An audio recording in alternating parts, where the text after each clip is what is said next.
예, 오늘은 복되신 동정 마리아께서 죽음의 부패를 겪지 않으시고 바로 육신과 함께 영원히 하느님께로 올라간 그것을 축하하는 성모 승천 대축일입니다.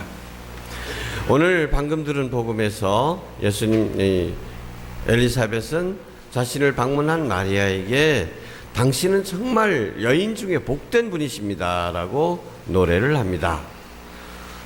근데 거기에 맞춰서 성모님께서는 화답을 하죠. 정말 그렇습니다. 나는 정말 축복받은 사람입니다. 하느님께서 나에게 큰일을 해주셨습니다. 언니만 나한테 복되다 할 것이 아니라 이제부터는 온 세상에 만세가 세세대대로 나를 복되다 할 것입니다 라고 인사를 합니다. 그것이 어떤 모양으로 이루어질지 아마 두 분 다 몰랐을 겁니다만은 우리는 알고 있습니다. 성모님께서 아기 예수님을, 하느님의 아드님을 이 세상에 낳아주시기 위해서 선택되셨기 때문에 모든 인간이 지니고 있는 원죄로부터도 자유로워지신 분이시다.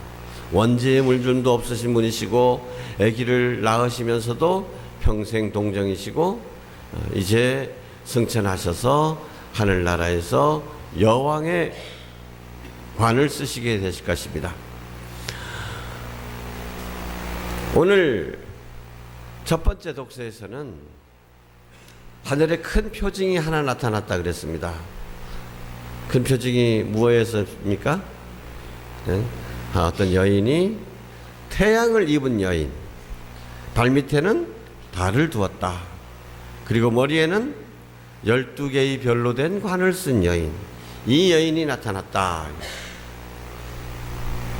근데 이 여인이 막 해산을 하려고 하고 있는데 그 아기를 잡아먹어버리려고 하는 새로운 표징이 나타나는데, 그 표징은 첫 번째는 여인이라고 표현돼요. 두 번째 표징은 뭘로 되어 있습니까? 붉은 용이라고 되어 있습니다. 이 동양에서는 용하면 좀 상스러운 황제나 이렇게 봉황하고 같이 만들어졌잖아요. 같이 용하면 좋은 건데 서양에서는 용은 아주 나쁜 겁니다. 붉은 용.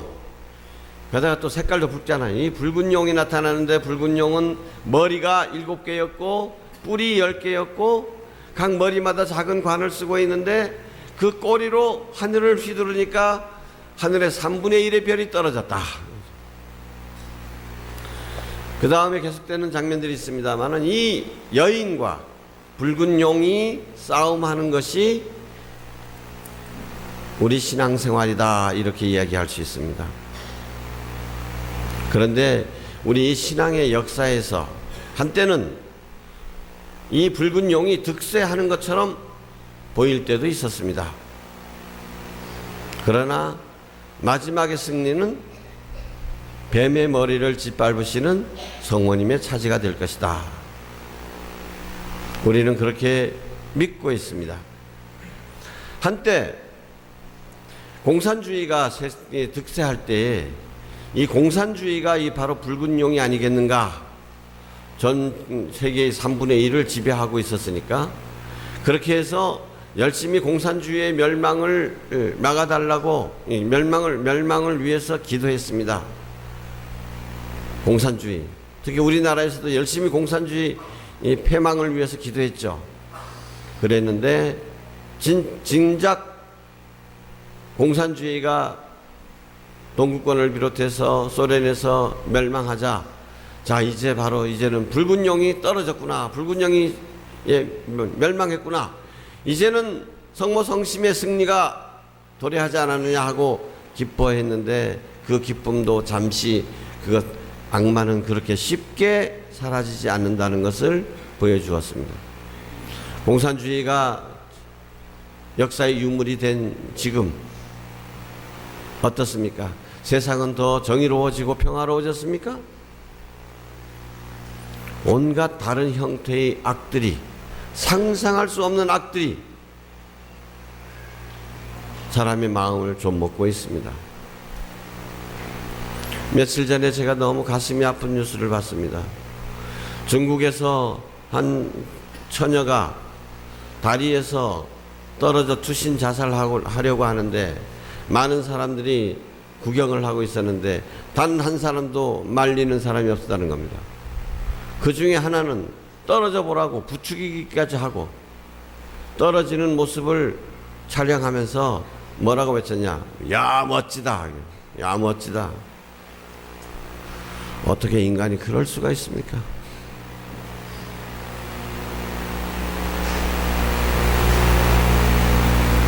다리에서 떨어져 죽으려고 하는 이 가련한 사람을 보면서 그 떨어져 죽어가는 모습을 보면서 어떻게 가슴이 움직이지 않고 멋지다라고 표현할 수 있죠. 이게 사람입니까? 우리나라에도 사실 그런 일들이 비일비재하죠.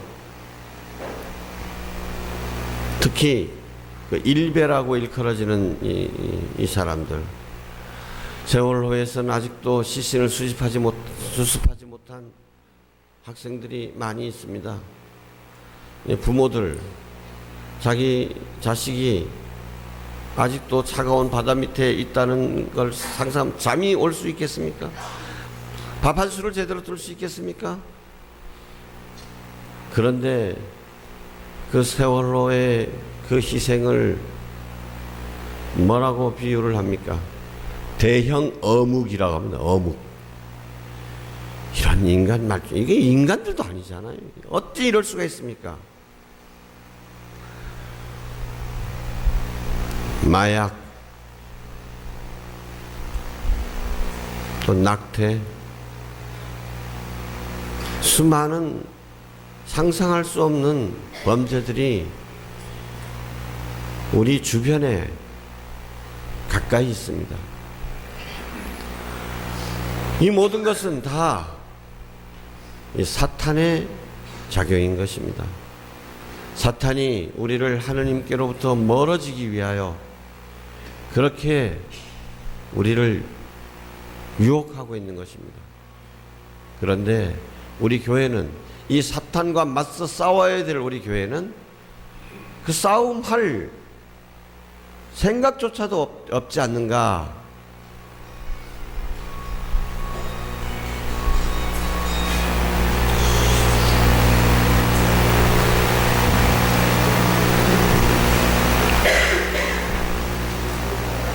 싸워서 이기려고 하면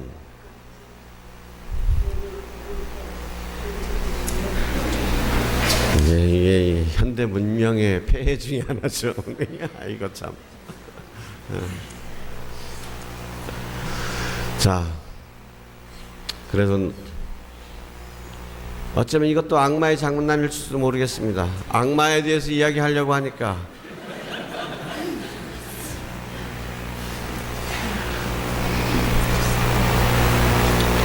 (1970년대에) 지금 요한 바오로 2세께서 그 새로 등극하기 바로 직전에 그때 교황님이 바오로 6세였습니다. 바오로 6세 교황님이 강론을 이렇게 했습니다.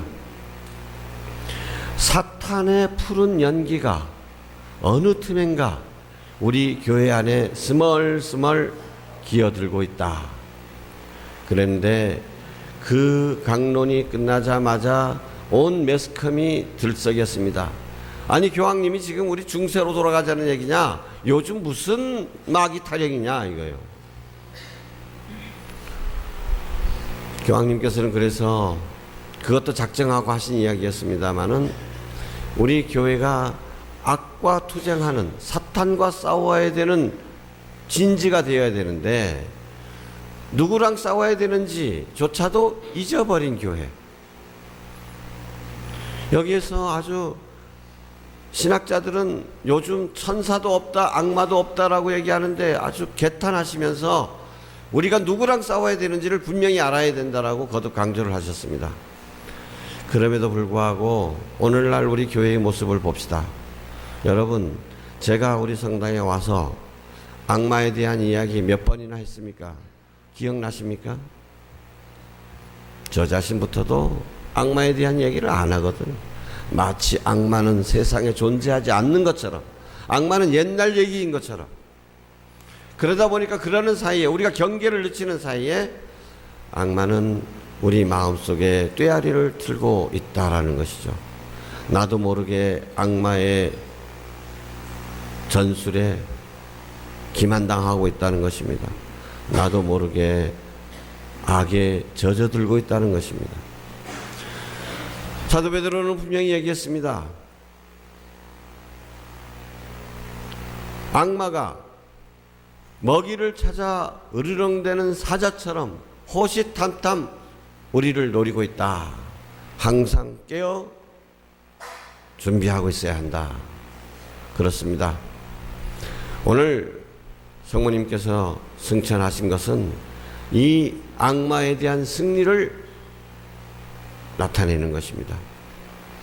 우리가 이 신앙의 여정을 걸어갈 때 성모님과 함께 승리할 수 있다는 확실한 믿음을 가지고 성모님의 도움을 청하면서 우리에게 다가오는 모든 유혹들, 사탄의 계교들을 용감하게 뿌리칠 것을 다시 한번 다짐하는 날이 되어야 하겠습니다. 특히 세례 성사를 받을 때 악마에 대한 단호한 단절을 약속하게 됩니다. 세례 받으신 분들도 오늘 세례 때의 서약들을 다시 한번 새롭게 하시기 바랍니다. 아멘.